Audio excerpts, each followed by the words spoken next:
Allahu Akbar. Hakika wannan yana daga cikin mu'ujiza ta Alƙur'ani mai girma. Wato zaka ga an yi magana ta tsawon shekaru, amma kuma sai kaga kamar yau aka yi maganar.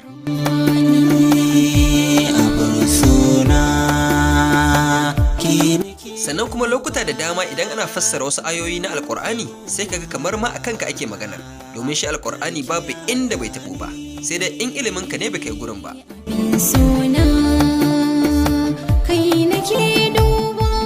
To yanzu ma dai ga wata magana da za mu samu ku wadda ta fito daga bakin marigayi Sheikh Jafar Mahmud Adam, kuma malami ya yi magana ne tun tsawon shekaru da suka wuce, amma kai ka ce yau malami ya yi maganar, wanda kuma maganar ta yi daidai da abin da ke faruwa yanzu, wato maganar Maryam Sanda da aka yanke mata hukuncin kisa ta hanyar rataya. Malam ya tabbatar da cewa idan da mutum ɗaya kacal daga cikin 'yan uwan wanda aka kashe zai ce ya yafe, to babu hukuncin kisa akan Maryam Sanda. Ga dai kalaman daga bakin marigayi Sheikh Jafar Mahmud Adam, da fatan Allah ya jaddada rahama a kabarinsa. Wannan hukuncinsa daban za mu zo mu yi bayanin sannan ba in dangantakar zance ta zo a cikin hadisi. Amma yanzu abin da yake da alaka kisa na ganganci, ka ɗauki abin da yana kisa ka kashe mutum da shi. To wannan hukuncin da yake biyo baya guda uku ne. Abu na farko shine a kama ka a kashe ka. Idan waliyan waɗanda aka kashe sun ce a'a ba ma buƙatar a kashe shi, sai a tambaye su to me kuke nufi. To nan suna da dama na abu guda biyu, ko su ce ya biya mu diya, sai a kallafa masa diya. An gane ko? Diya kuma shine biyar raƙumi 100, ko ba haka ba?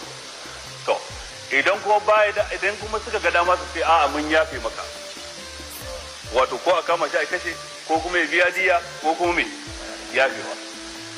Duka da abin da ya shafi diya, da abin da ya shafi kisa, da abin da ya shafi ayafe ba mai ikonsa, ko gwamnati ba ta da iko, sai waliyan auliya uddami kenan, auliya ul maktul.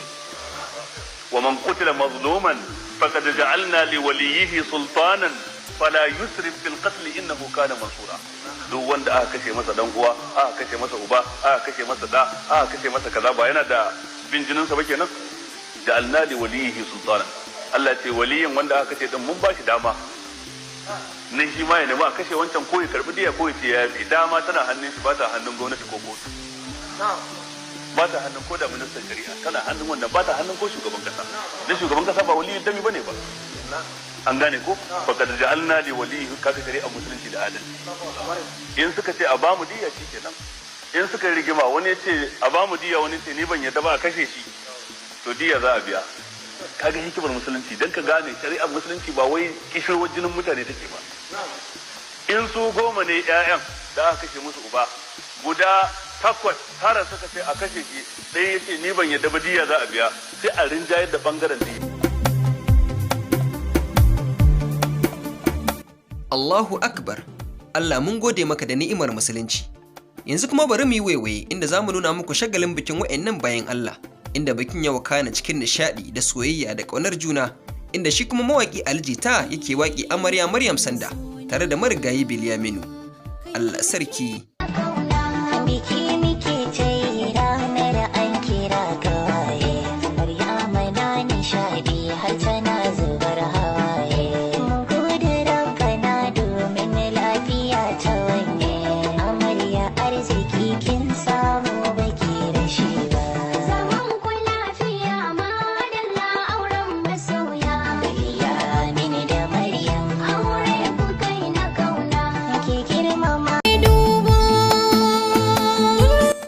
Allahu Akbar. Ya Allah ka kare mu daga mugun ji da mugun gani, kuma ya Allah ka kare mu daga tsautsayi da asara da kuma aikin da na sani. Amin ya Allah. Ake barni da ciwo. Tashar kundin shahara.